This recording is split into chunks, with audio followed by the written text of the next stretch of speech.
Welcome to CoreLogic's housing market update for June 2023, brought to you by onthehouse.com.au. Our national measure of home values recorded a third consecutive rise last month, with the pace of growth accelerating sharply to 1.2%. After finding a floor in February, home values nationally have increased by 2.3% in the 3 months to May, following a 9.2% drop. Sydney continues to lead the recovery trend, posting a 1.8% lift in values over the month. That's the largest monthly gain since September of 2021.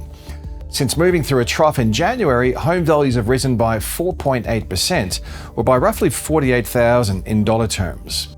Brisbane and Perth were the only other capital cities to record a monthly gain of more than 1%. However, the rise in values through May was broad-based, with the rate of growth accelerating across every capital city. The positive trend is a symptom of persistently low levels of available housing supply running up against rising housing demand. Advertised listings trended lower through May, with roughly 1,800 fewer capital city homes advertised for sale relative to the end of April. Inventory levels are 15% lower than they were at the same time last year and 24% below the previous 5-year average for this time of the year. With such a short supply of available housing stock, buyers are becoming more competitive, and there looks to be an element of FOMO creeping back into the market. Amid increased competition, auction clearance rates have trended higher, holding at 70% or above over the past 3 weeks. For private treaty sales, homes are selling faster with less vendor discounting. The trend in regional housing values has also picked up, with the combined regionals index rising 0.5% in May, following a 0.2% and 0.1% rise in March and April. Although regional home values are trending higher, the rate of gain hasn't kept pace with the capital cities. Over the past 3 months, growth in the combined capitals index was more than triple that of the combined regionals, at 2.8% and 0.8% respectively. Although advertised housing supply remains tight across regional Australia, demand from net overseas migration is less substantial. Historically, regional Australia accounts for around 15% of Australia's net overseas migration. Additionally, a slowdown in internal migration rates across the regions has helped to ease the demand-side pressures on housing. Premium housing markets in Sydney continue to lead the recovery trend. After recording a larger drop in values, Sydney's most expensive quarter of the market stands out with the highest rate of growth, gaining 5.6% over the past 3 months, compared with a 2.6% rise in the more affordable lower quartile values. Interestingly, buyers targeting the premium sector of the market are still buying at well below peak prices. Although values across more expensive homes are rising more rapidly, at the end of May, dwelling values across Sydney's upper quartile remained almost 12% below the January 2022 peak. That's the equivalent to a saving of around $213,000 from the cyclical high. The same can be said for other housing markets. In fact, despite the recent gains, most capital city markets are still recording housing values that are well below recent peaks.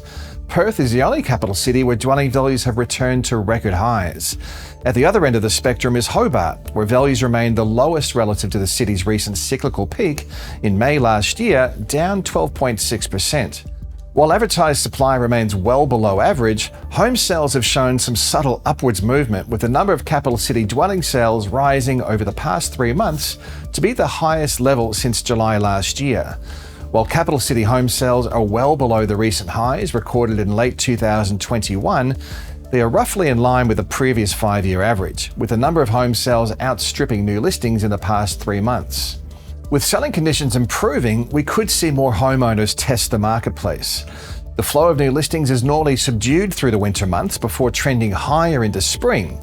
It will be interesting to see if more vendors take advantage of the improving housing market conditions and look to beat the spring rush when competition to sell could be more intense. With a 1.3% rise in housing values through May, Perth's housing market is back to record highs.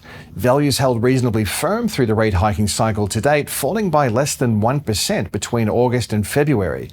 Although Perth is the only capital city to stage a nominal recovery, housing values across Australia's 4th largest capital city remain remarkably affordable, with only Darwin showing a lower median dwelling value. Advertised stock levels were 41% below average at the end of May, reflecting extremely low levels of available supply. At the same time, the number of home sales was estimated to be above average, helping to explain the upwards pressure on housing values. With housing values moving through a third month of growth, it's clear the market has moved past a short but sharp downturn. Capital city home values dropped 9.7% in the space of 10 months. Not quite the largest drop on record, but it was the sharpest. Since finding a floor in February, capital city home values are up 2.8%, but still 7.1% below their peak in April 2022. The recovery trend is looking increasingly entrenched based on the past 3 months. However, the outlook for housing remains highly uncertain, given the possibility of further rate hikes, the potential for higher levels of mortgage stress, and persistently low levels of consumer sentiment. The upwards momentum in housing prices may induce a renewed wealth effect. If households are feeling wealthier, they could be inclined to spend more, which is an upside risk for inflation. While trends in housing markets fall well outside of the Reserve Bank's mandate, is highlighted by the Reserve Bank last month, rising asset prices need to be considered with respect to inflation. This trend towards higher housing values could be a factor placing upwards pressure on interest rate decisions. If interest rates do rise further, it remains uncertain if this would be enough to reverse the positive trend in housing values. While higher interest rates might quell some of the demand-side pressures as borrowing capacity and sentiment reduce further, demand from record levels of net overseas migration will remain. With rental vacancy rates remaining close to record lows and listing numbers well below average, it's hard to see where this additional housing demand will reside without a material and immediate supply response. Another risk relates to the potential for increased mortgage stress. The coming months will see a sharp rise in the number of fixed-rate home loans reaching term. As more borrowers refinance, we should get a better understanding of how well borrowers are placed to service their debt at a substantially higher interest rate. Helping to offset these risks are tight labour market conditions and a healthy level of household savings accrued. With labour markets expected to remain tight, the risk of distressed selling should be contained. Despite rising to 3.7% in April, unemployment continues to track around generational lows, well below the pre-COVID decade average of 5.5%. Public and private sector forecasts have the unemployment rate rising, but remaining well below the decade average benchmark. The outlook for housing markets largely rests with the trajectory of interest rates. Economists are divided on the cash rate outlook, highlighting the sheer uncertainty about whether we have moved through a peak in the cash rate cycle or not. Even if the rate hiking cycle is over, the timing of a rate cut also remains highly uncertain. Once interest rates start to reduce, we could see more sustained momentum gather in housing markets. One certainty is that we will always see a great deal of interest in housing markets here in Australia. To keep up to date with all the twists and turns, you can tune into the research pages at our website, CoreLogic.com.au.